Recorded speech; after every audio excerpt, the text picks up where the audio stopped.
There is a violence that looks like a hug, and there is a prison that looks like a palace. We are trained to fear the wolves that wait in the dark forest, and we are trained to fear the storms that break the branches of the trees. But we are rarely trained to fear the gardener who waters us too much until our roots rot in the mud. We celebrate the idea of protection. We believe that to love a child is to build a wall around them so high that no arrow can pierce their skin and no cold wind can chill their bones. But we forget the fundamental law of the avian world, which is that a bird born in a cage thinks that flying is an illness. Today, I want to speak to you about the tragedy of the golden cage. It is the story of how parents with the best intentions perform the cruelest amputations. They cut the wings of their children, not with shears of iron, but with shears of fear, and they call it love. They whisper the most dangerous sentence in the human language. I'm doing this for your own good. This is the story of a young man named Julian, who was loved so much that he ceased to exist. Julian was born with fire in his belly. When he was a boy, he climbed the highest trees not because he wanted to see the view, but because he wanted to feel the terror of the height. He drew pictures of strange worlds on the walls of his bedroom. He asked questions that made the adults uncomfortable. He had the wild, chaotic energy of a creator. But his parents were architects of safety. They were good people. They were successful people. They had built a life of comfort through cautious decisions and risk management. They looked at Julian's fire, and they did not see a gift. They saw a hazard. They saw a house that might burn down. So they began the slow, systematic process of extinguishing the flame. They did not use water. They used gold. When Julian wanted to study art and travel through Europe with nothing but a backpack, his father sat him down in the leather chair of his library. His father did not shout. He smiled a sad, wise smile. He opened a spreadsheet.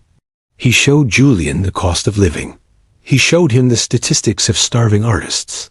He spoke of retirement funds and dental insurance and the compound interest of stability. He said, Julian, I want you to be free, but true freedom's money. Art is a hobby for the weekends. Law is a life for the weekdays. I have arranged an internship for you at my firm. It is a golden opportunity. Everyone would kill for this. Do not throw away your future for a childish dream. Julian felt the heavy velvet blanket of logic descend over him. He felt the guilt. He looked at his father's face, which was lined with worry and love. He didn't want to be the ungrateful son. He didn't want to be the fool who jumped off the cliff while his father offered him a bridge. So he said yes. He took the internship. He went to law school. He put on the suit. He cut his hair. He stopped drawing on the walls. The fire did not go out immediately. It flickered for years. But without air, even the strongest fire turns to ash. Julian became a successful lawyer. He made partner by 30. He bought the house in the gated community. He drove the luxury car that hummed like a spaceship. His parents were so proud. They bragged about him at dinner parties. They said, look at our son, he is settled. He is safe. We did a good job. They looked at the cage they had built, and they polished the bars until they shined. They did not see a prisoner. They saw a prince. But if you looked at Julian's eyes, you saw the truth. You saw a domesticated animal that had forgotten the smell of the rain. Julian was anxious. He was depressed. He took pills to sleep, and he took pills to wake up. He went on vacations to exotic places, but he brought his phone and checked his emails by the pool. He was physically present, but spiritually absent. He had safety, but he did not have aliveness. The tragedy of the golden cage is that it is so comfortable that you cannot justify leaving it. If the cage were made of rusted iron and smelled of rot, you would break the lock. You would fight. But when the cage is made of gold, and the food is delivered on time, and the pillows are soft, you question your own sanity. You think I have everything. Why am I unhappy? You begin to believe that the defect is in you. You think you are broken because you are not satisfied with paradise. But it is not paradise. It is a zoo.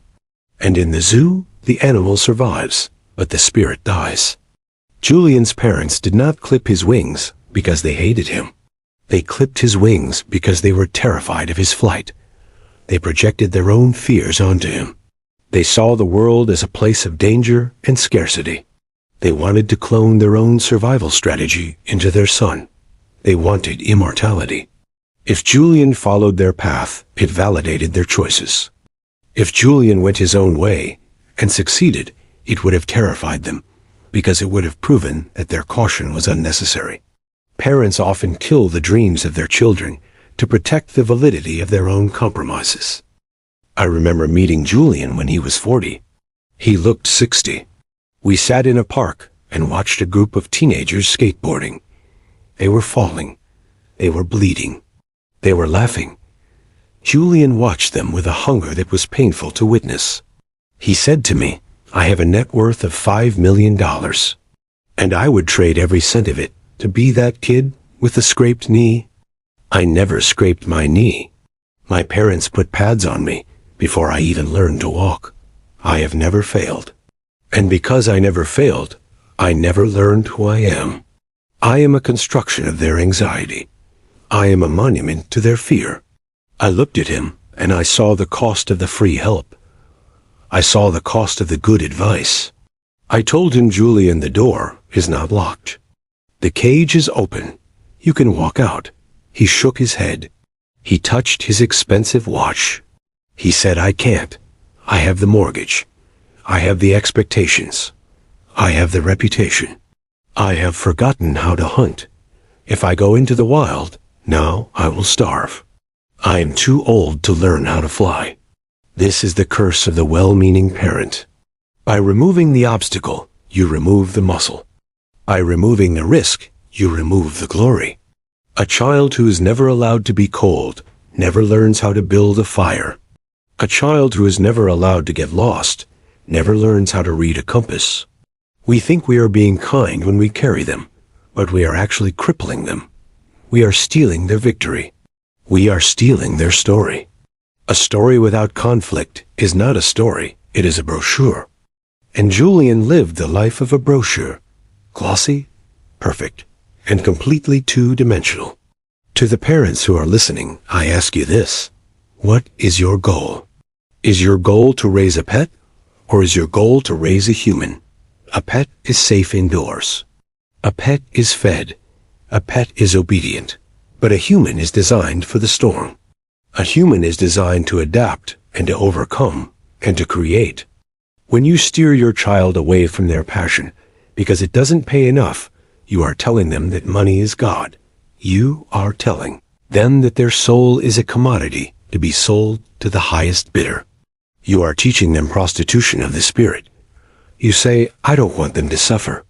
But suffering is the chisel that carves the statue. If you take away the chisel, you are left with a block of unformed stone. Your child needs to have their heart broken. They need to be fired. They need to get lost in a foreign city. They need to be broke. Because in those moments, they will find resources inside themselves that your money cannot buy. They will find resilience. They will find character. And to the children who are sitting in the golden cage right now, I speak to you with urgency. You might be 20, or you might be 50. It does not matter. You are sitting there, and you are grateful for the safety, but you are dying of boredom. You are dying of the unlived life. You are angry at your parents, but you are also dependent on them. You are waiting for them to give you permission to fly. But they will never give you permission. They cannot. They are the jailers. A jailer does not give the prisoner the key. The prisoner must steal the key. You must understand that their disapproval is the price of your freedom. You have to be willing to disappoint them. You have to be willing to break their hearts slightly, so that you do not break your own soul completely. They will cry. They will say you are ungrateful. They will predict your doom. Let them. Their fear is not your reality. You must realize that the wings can grow back. It is painful. The muscles have atrophied. The first time you try to fly, you will fall. you will crash.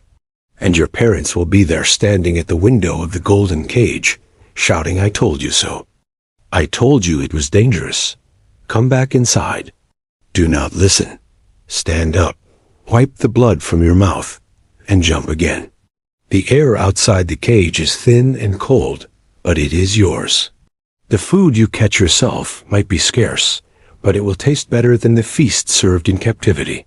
You were not made to be a decorative object in someone else's life. You were made to be the protagonist of your own. Julian died in his cage. He had a heart attack at his desk, surrounded by awards and accolades. At his funeral, his father spoke. He said Julian was a good boy. He never gave us any trouble. He followed the path. It was the saddest eulogy I have ever heard. It was the eulogy of a life that was successfully contained. Do not let that be your eulogy. Do not let them write on your tombstone, "He was safe." Let them write, "He was bruised, he was scarred, he was terrified, but he flew." The golden cage glitters. It is seductive. It promises you a life without pain. But a life without pain is a life without meaning. Look at the bars.